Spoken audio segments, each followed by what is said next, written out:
Hello, everybody, and welcome to the Press Box, a presentation of the Dispatch and the Rock Island Argus, sponsored by Zeglin's. I'm Steve Tappa. This is my boss, Marc Nesseler, and of course, we're huddling up, talking about the issues of the day. Week 7 of the prep football season on tap.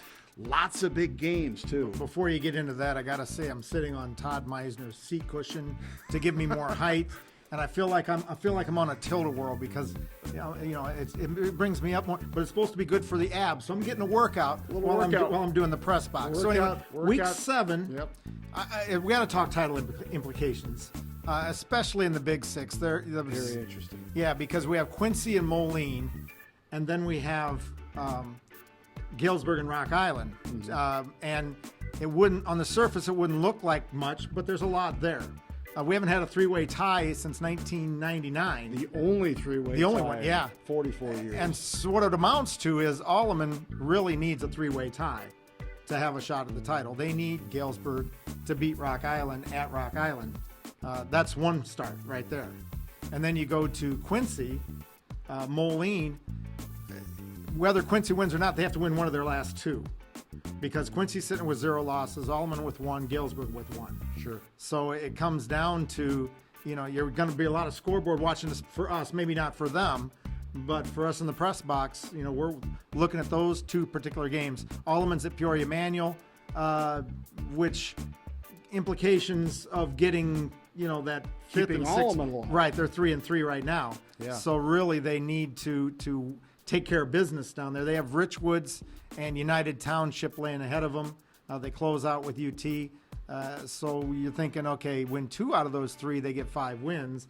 But even you said before we came on the press box that 5 wins, not a sure thing. Not a sure thing, no. Not a sure thing to get into the playoffs. Of course, the interesting thing is if Quincy should win this weekend against Moline, right, which I think Moline has a real good shot. I have liked Moline just about every week, and they come close. You're waiting for them to pull that big upset. And it's possible. I still say week in, week out, a Moline victory, and even against an undefeated Big Six Quincy team, I think that they can. I really do. But if Quincy wins that game, okay, and Galesburg loses at Rock Island, that clinches the conference crown for Quincy in the sense that in a two-way tie with Alleman, right? In a two-way tie because with the most Alleman, they could, if they lose to Galesburg in their final Big Six game, they have 1 loss. Alleman has 1 loss, but Quincy won head-to-head.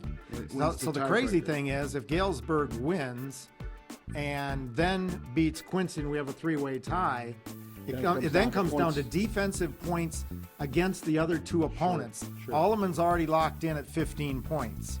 So Quincy has 9 points.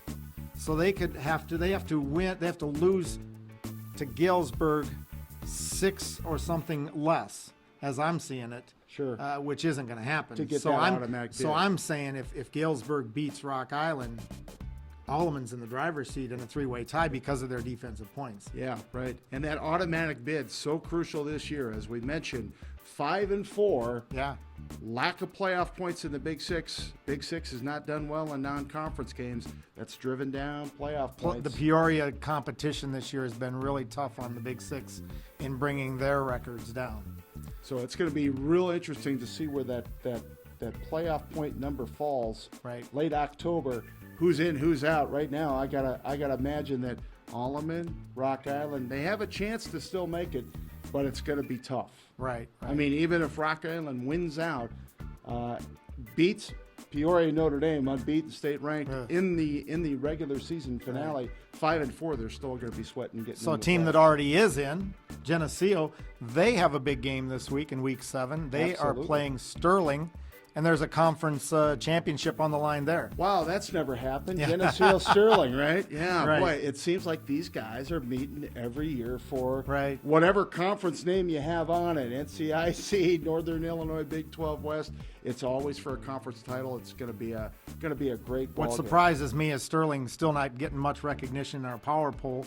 Can't figure that one out, but they've really flown under the radar. Yeah, I know. So that I don't think they're flying under the radar for Geneseo though. Yeah. Another conference implication game is Erie Prophetstown and Sterling Newman.